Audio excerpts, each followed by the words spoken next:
So I'm going to ask you what's a writing trip, but I don't want you to elaborate too hard. What the fuck? This just fell off. Oh my god.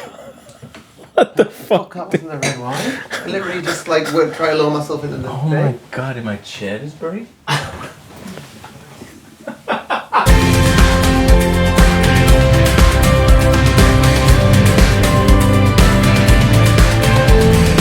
Welcome to episode 3 of Dropped, a podcast with myself, Greg Holden, and myself, Matt Belmont. This episode has already been very chaotic. Matt has broken my chair, spilled wine everywhere. I kind of feel like your chair broke itself. I mean, that might be because I don't want to pay the bill. Yeah. And if you've noticed, Matt is here in person, live in person in the United States of America, in my studio, which is a huge honor. And very. So you're going to say a huge studio, and I was going to agree wholeheartedly, which is a huge studio. It's a huge privilege for Matt to be here. Matt, what are you doing in my studio? Having a great time. I'm loving it. It's gorgeous. This place is just like, I feel like I'm in heaven. Oh, just thanks, buddy. hanging with you in this place in Portland. Well, we're used to having the barrier of the internet between us, so we're actually both sitting here like feeling really uncomfortable, even though we're very good friends. So we're just gonna this episode is very much a bonus episode in a sense, because we are just gonna sort of chat and catch up, and then we have some questions from people about songwriting. So that's what we wanted to touch on today, is the ins and outs of songwriting, what it means to be a songwriter, what it looks like to be on a trip like Matt is on. Yeah, I'm on a songwriting trip right now, as Greg mentioned, and it's a great excuse to go and hang out with your friends and catch up and meet their babies and their wives. So yeah, this is the second leg of the trip. The first was 9 days in Nashville, did a bunch of sessions there, and then came right to Portland. Been here a couple of days now, settled in fantastically. Kind of already convinced my wife that we should move here via iMessage. Please do. It's going really well. And on Monday I go to LA. So it's just, it's this strange like combination of, I'm getting all these brilliant songs, which I feel are brilliant anyway, if I do say so myself, but also all these amazing memories and just good times that remind me like why this is the greatest job in the world. Yeah.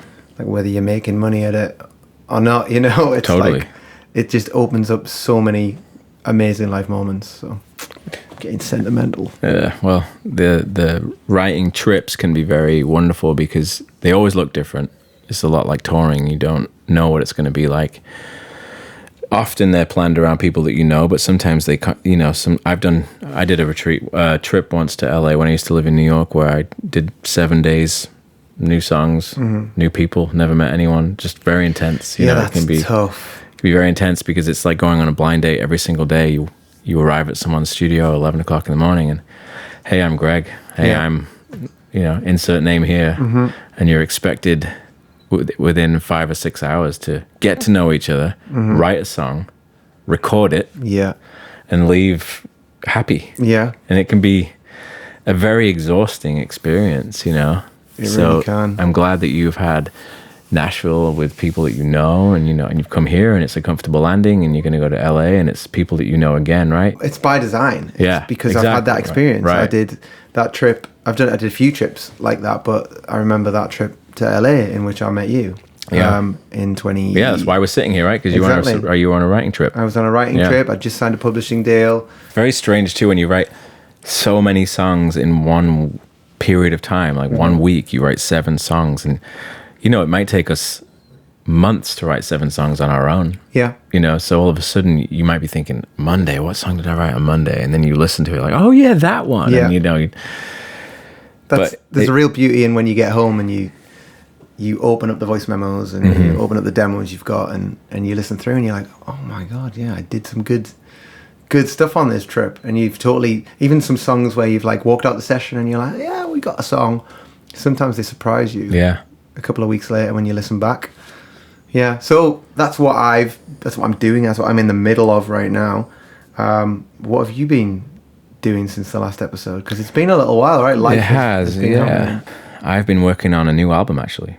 I had a sort of unexpected flow of creativity hit me in the last month or two. And so I've been just wanted to write for myself for the first time in a while. I haven't done that in a minute, and was feeling quite disillusioned with songwriting for a long time, as you probably could tell from the last episode. And so, yeah, I decided to just start making a new album, which has been amazing, actually. It's been really inspiring, and I've been working with musicians who aren't in Portland. I've been using Zoom to do sessions, which has been really fun. There's a software you can download called Audio Movers, which allows you to listen to what's going on in the studio via the internet, so you can get full quality playback, which is really cool. Great. So you can basically, hire a musician, and he's in his studio and he links his audio movers up with yours, and you can hear what they're playing on your recording in full quality, which has been life-changing. My next question was, not question, but sort of talking point was, who pays for the songwriting retreat that you're on, the songwriting trips that you're on? These songwriting trips that I'm on right now, that would be me. Yeah. I know you're guaranteed to make money. I mean, I know the answer to these questions. I'm asking for the sake of the answer so that you guys can be more aware of how it works. But are you guaranteed to make money on these trips? No. There's no guarantee of any comeback at all. There's no guarantee for any song we write more than if I stayed at home or if someone listening wrote the song in their bedroom. Like, there's no more of a guarantee. But I know who I click with, and I know who I write well with. And yes, I write on my own as well.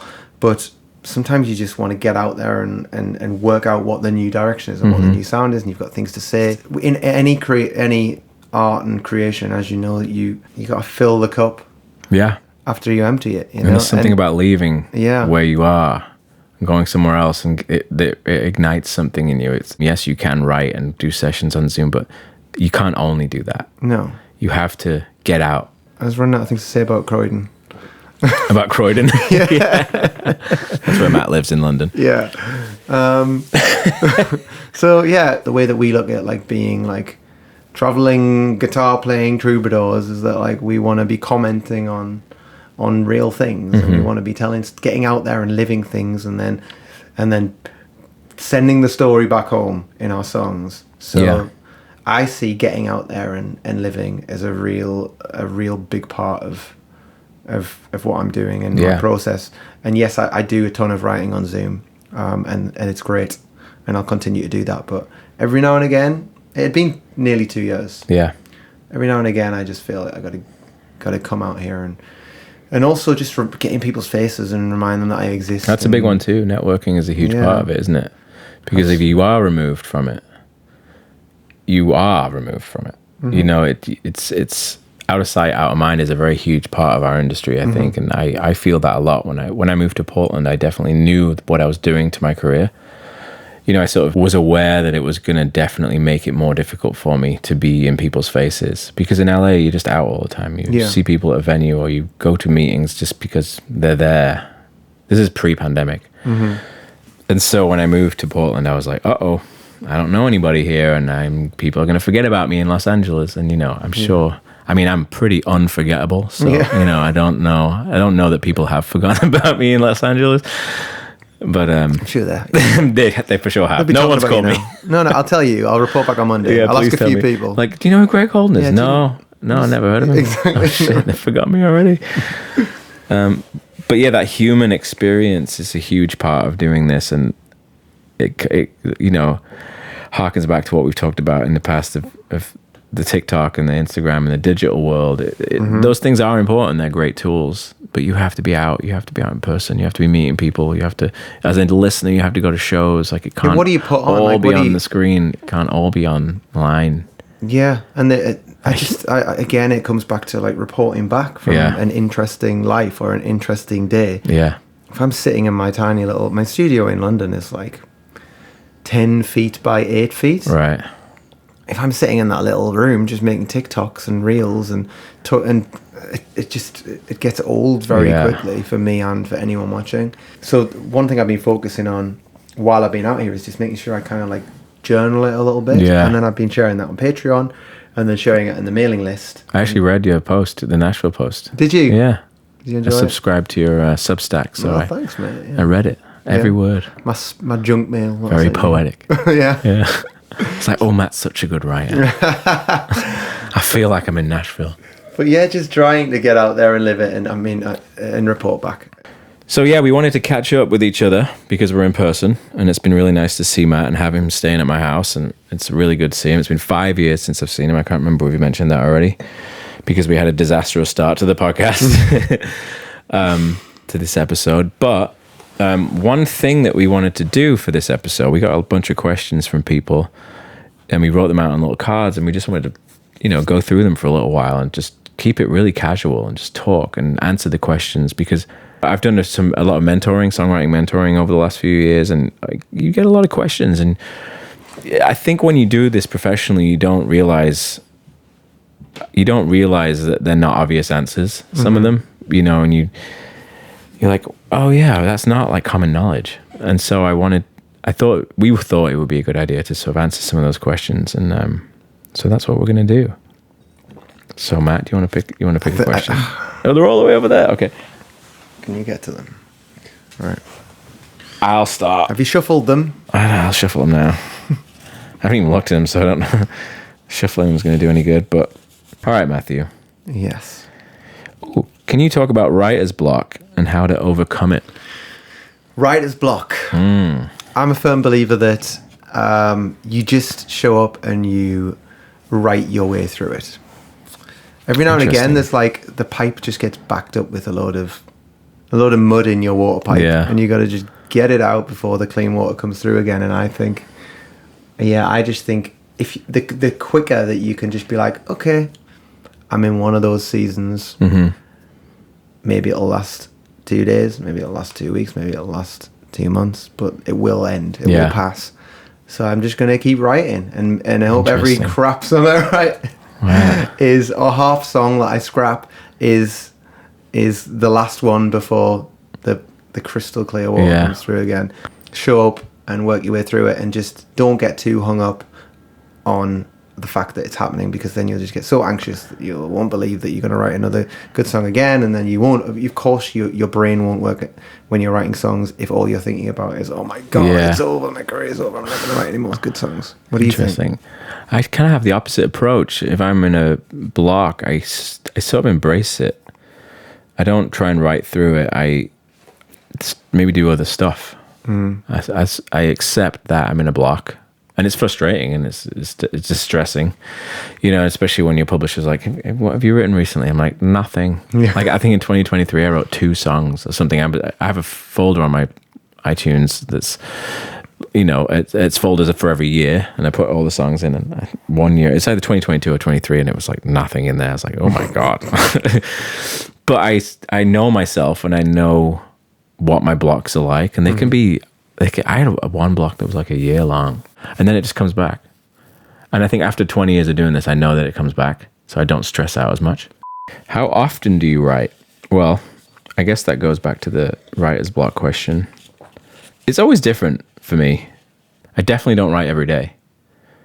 I definitely don't write 5 days a week, unless I'm in I've actually been in like a really creative spell lately. So I was writing, like the last 3 or 4 weeks, I've been writing way more than usual.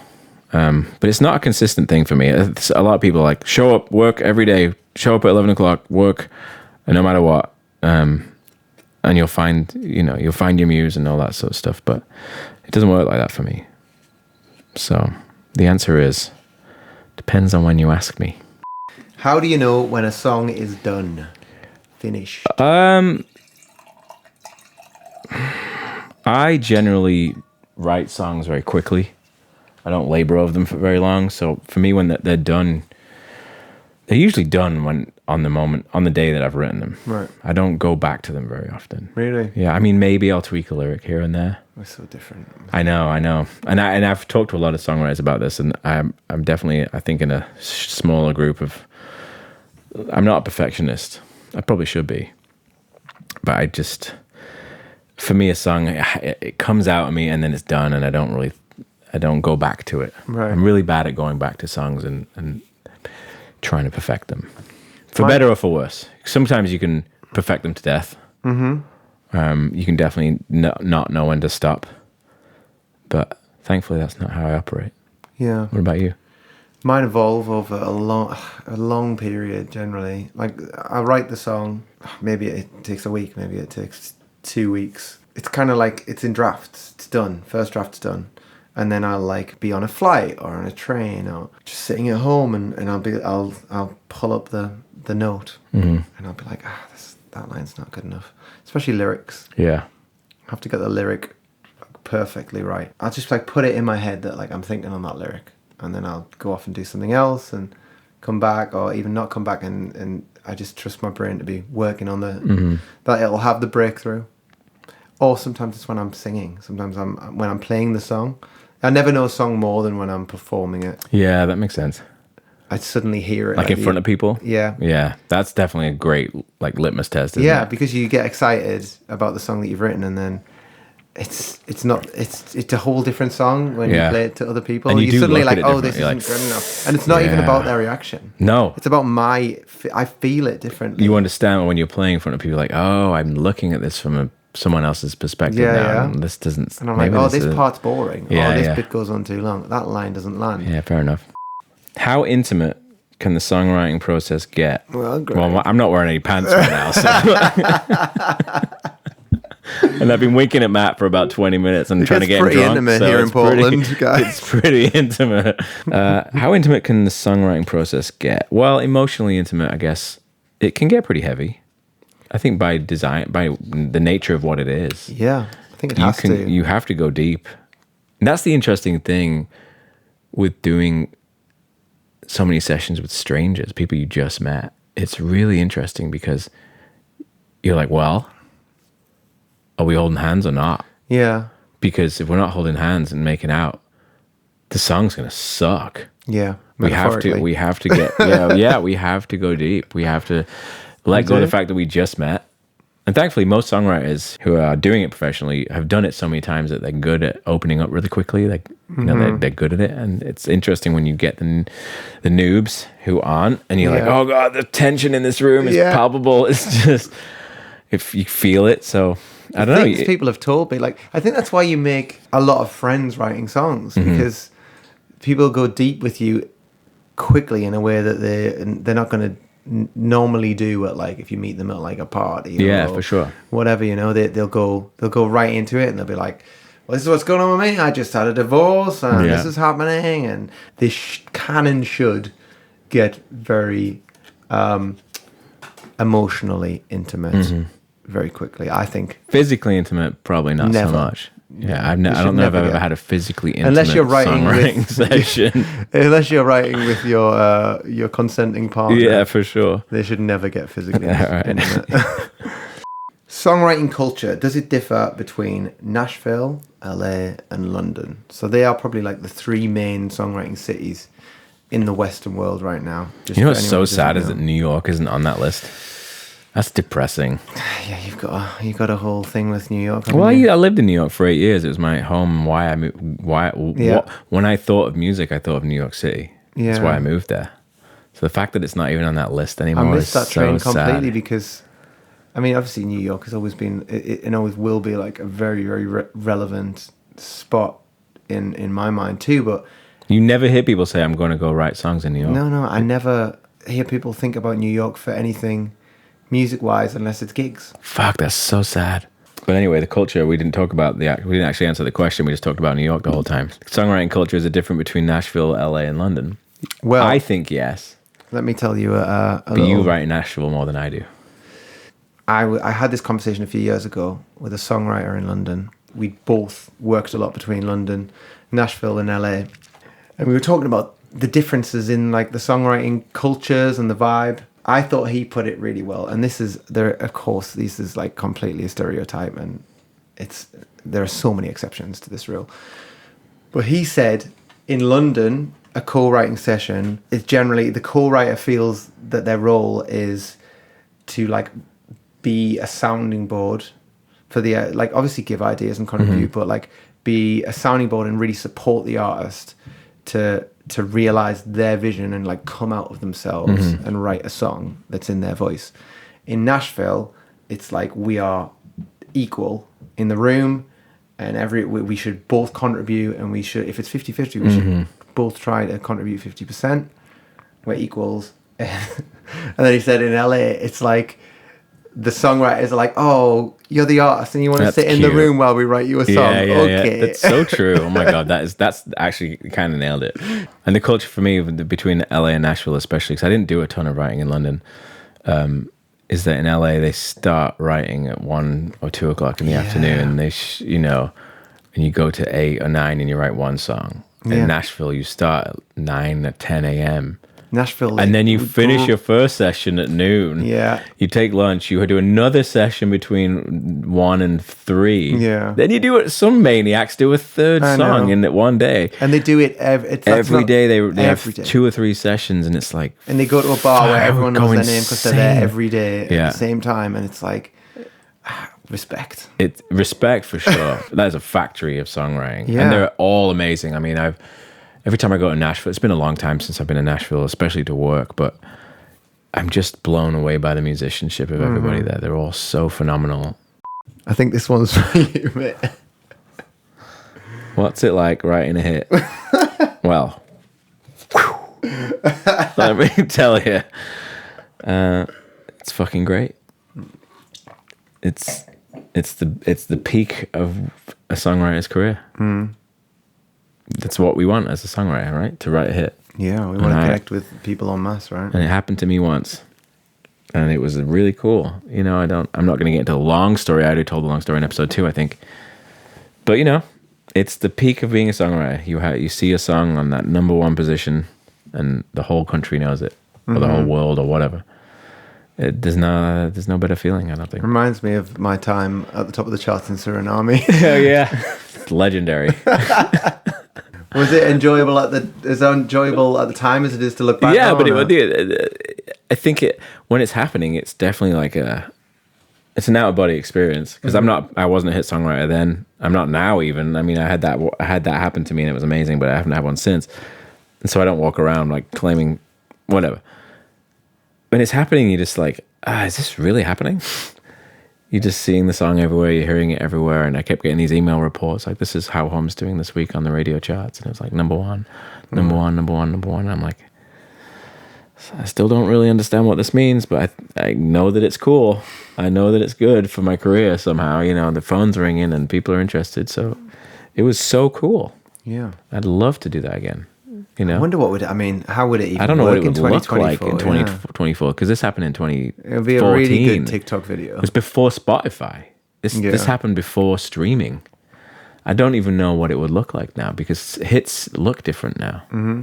Yeah, it was one of the proudest achievements of my life, having a number 1 hit in America. Can't complain. Ask me. What's it like having I don't know who asked this question, but how many times do you feel like leaning in and kissing the other person? Oh, I'm trying to get Matt drunk, so I feel like leaning in and kissing him a lot, so why do you think I invited him to stay at my house? Without my wife. Do you still feel imposter syndrome when co-writing? It depends what room I'm in. And it's been a long time since I've done like a lot of co-writing. I don't think that I do as much as I used to. Mm-hmm. I used to definitely feel like a lot, like, what the fuck am I doing here? I don't deserve to be in this room. And then I wrote a hit song. Mm-hmm. And I don't want it to sound arrogant at all, but that's a pretty huge validation. Mm-hmm. And so here I'm holding a bottle of wine. Hasn't changed at all. It's a big validation. I very much deserve to be in every room that I've ever been in. I need a glass because this looks really unprofessional. I had one session where I worked with someone in Max Martin's camp in Los Angeles.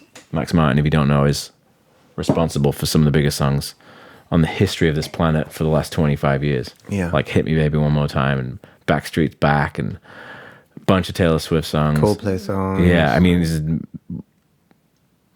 monster unbelievable. He's unbelievable. Right. And I was lucky enough to be invited to go work with one of his writers. That was pretty fucking intimidating. Because I was at the studio, I saw Max, like I was like, oh no, they're gonna find out. I mean, I was standing in like Marilyn Monroe's house. Right. That's where Max's studio is. Right. And I'm just like, I feel like I'm from the north of England all of a sudden. Yeah. You know, like, I don't know what I'm doing here. Yeah. What about you? No. This podcast is sponsored by Squarespace. Do you want a therapist that doesn't have a fucking clue what they're talking about? Call Belle. Ooh, this is a good question. How do you avoid accidental plagiarism? Yeah, wow. That's a really big one. I've had moments in songwriting sessions in the last couple of weeks where I'm like, is this just one of those great melodies that you hope is going to be instantly recognizable, and you're hitting on something that's new but familiar, which is perfect. It's exactly what you want to do. Or am I just singing different words of someone else's song? And there are so many songs out there in the world that I don't know. I don't know how possible it is at this stage of the game, with as many songs as there are out there, to not accidentally totally use someone's melody. Yeah. There are only so many. And there are a lot of formulas that you can use in a vocal melody to make it what it is. But God, at this point, with the amount of songs that are out there, I don't know how you do it. No. And nowadays, you can get sued for it. Look what happened to Ed Sheeran and Amy Wadge. Like, they got sued by the Marvin Gaye family? Not necessarily they, but Ed had 2 court cases, like one after another. And he didn't even get sued for the melody of the song. He got sued for the chords. Yeah, and like, that's fucking crazy. There's a musicologist, a rogue musicologist out there getting hired by these dodgy lawyers to go after these songs and convince juries who don't really know the nuts and bolts of songwriting that, look, doesn't this sound like this? Yeah. If you think it does, nod. Yeah, okay, that means guilty, and that means and they always go for a jury trial. It's really not cool, and it's the thing that's. I mean, there are blatant rip-offs out there. Of course, yeah. But with the Ed Sheeran thing in particular, just to stay on that for a second, that's like, in at least one of those cases, it felt baseless, and it was thrown out. Yeah. But it was thrown out after years of him having to turn in personal text messages. Oh, really? Was it that invasive? Yeah, because so even if you win the trial, you've still had to so you wrote the song with Matt, so you wrote the song with Greg that we think's a rip-off, right? Okay, so give me every exchange between you and Greg for the last 2 years since you wrote the song. Our careers will be over if they saw our text message.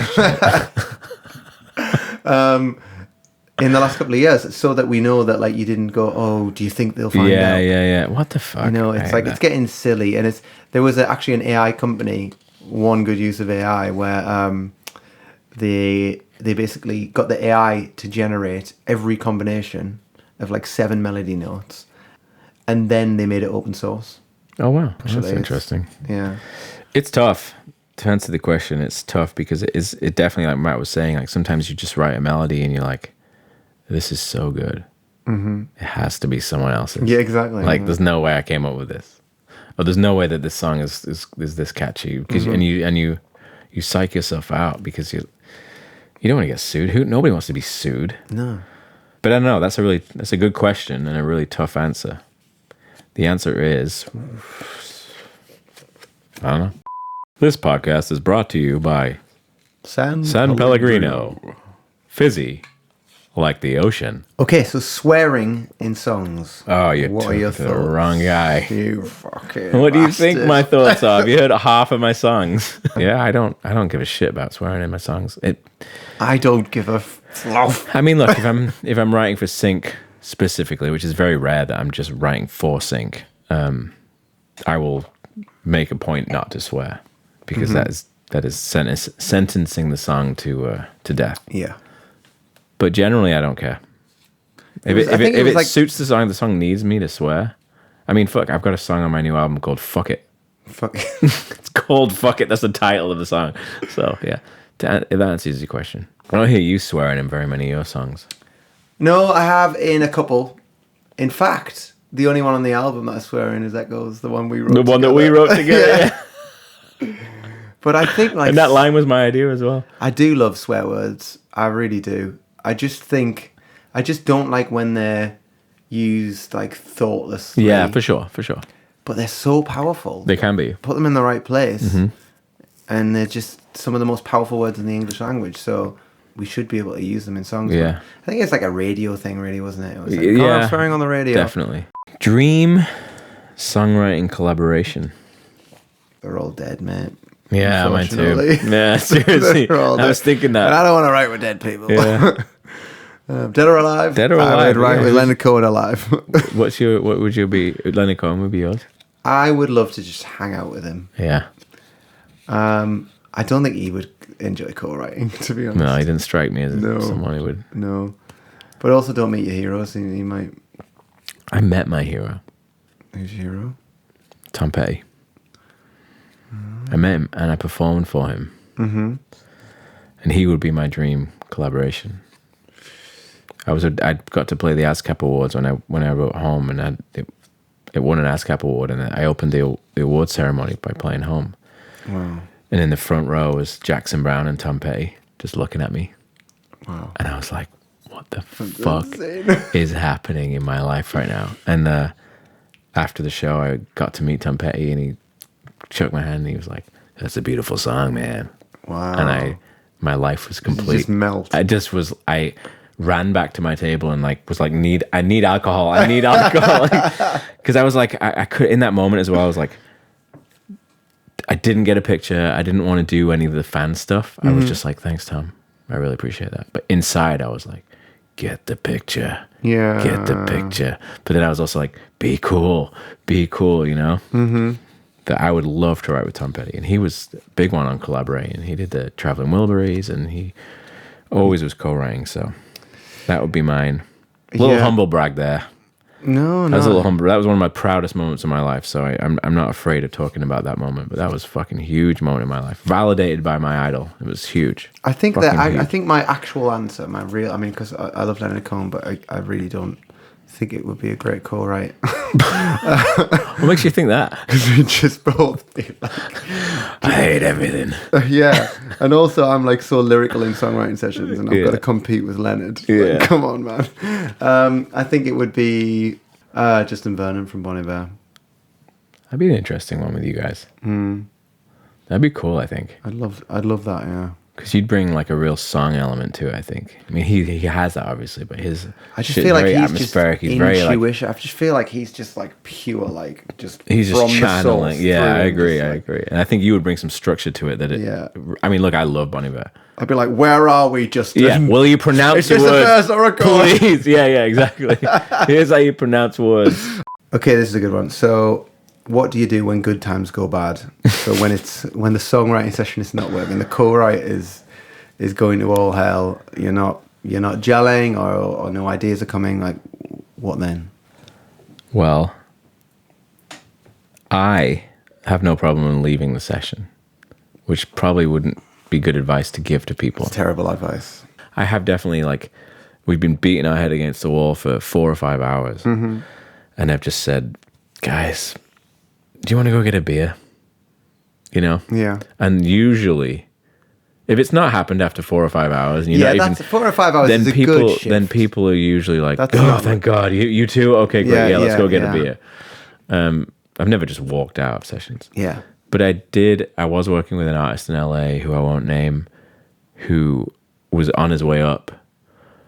And we had a session. It was me and him, and we had an engineer in the room who was kind of killing the vibe. And I was getting really... We've talked about this. I think we talked about this in episode 2, maybe. We did, yeah. And I just was really struggling. And we got to 6 o'clock, and it's in LA and rush hour traffic. And I'm just thinking, I just want to get out of here, man. I don't want to be in this room anymore. So I made an excuse. Feel bad about it, but I made an excuse. I was like, I'm having a problem at home, and I gotta go. Sorry, man. Right. So I left this artist in the shit with this engineer, wow. And he fucking blew up. He's huge. Did he? I can't say who it is, but now he's humongous, and he doesn't call me anymore. We must have written 10 songs together. Right. Good ones. Yeah. And was that the last? That was the last time we ever worked together.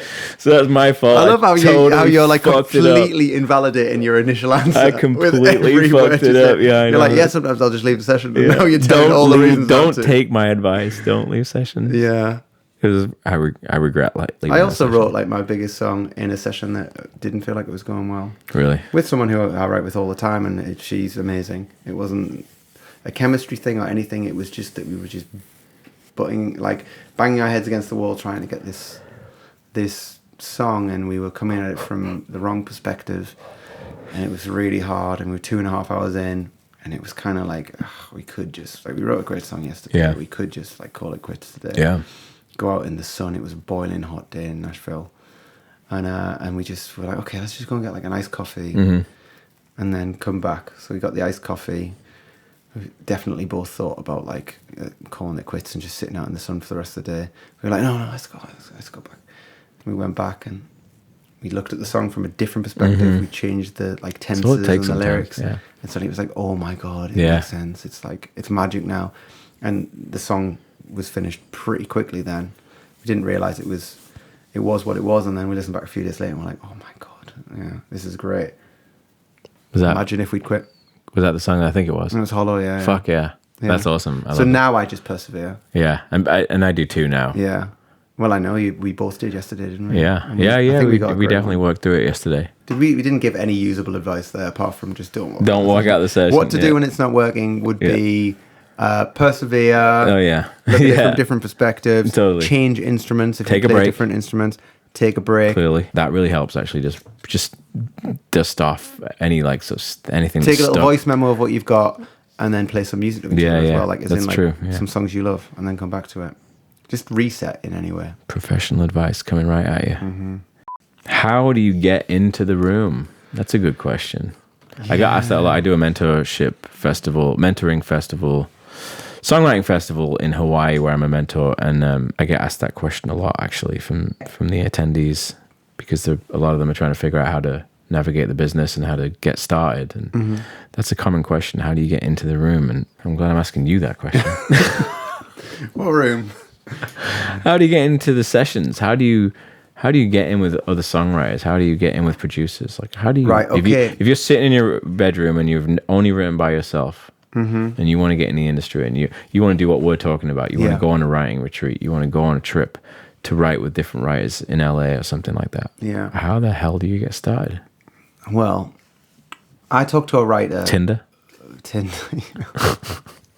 I talked to a writer when I was doing this. It was like before anything had ever happened for me, and I just moved to London. I just had these mad ideas, like, I want to write with Ryan Tedder, who was like the biggest pop songwriter in the world. Who doesn't want to write with Ryan Tedder? Exactly, yeah.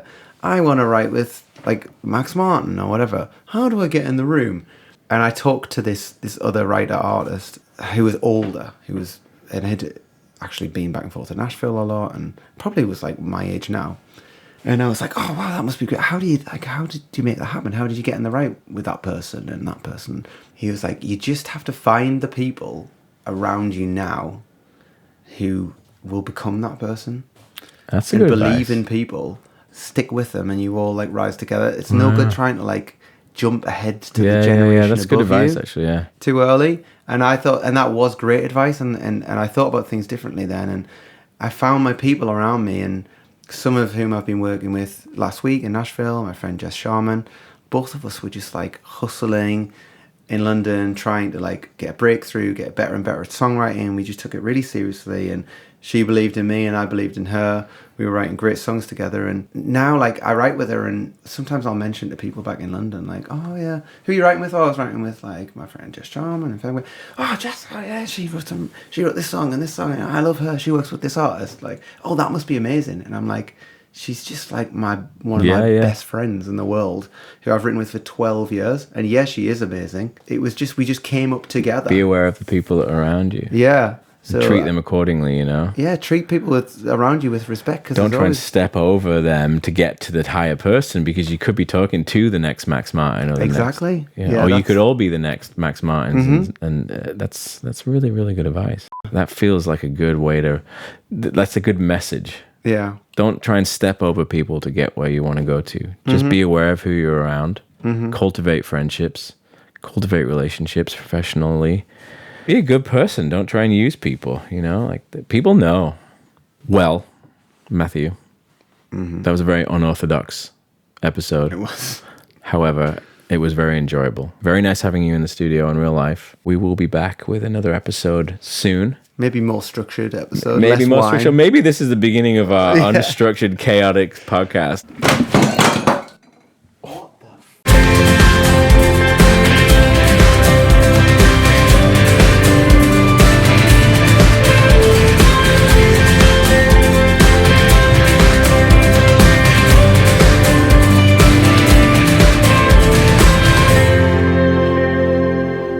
If you want these podcasts early and ad-free, because who likes ads, consider becoming a patron of ours at patreon.com/droppedpodcast. You can also email us at droppedpod@gmail.com and follow us on Instagram and Threads at droppedpodcast.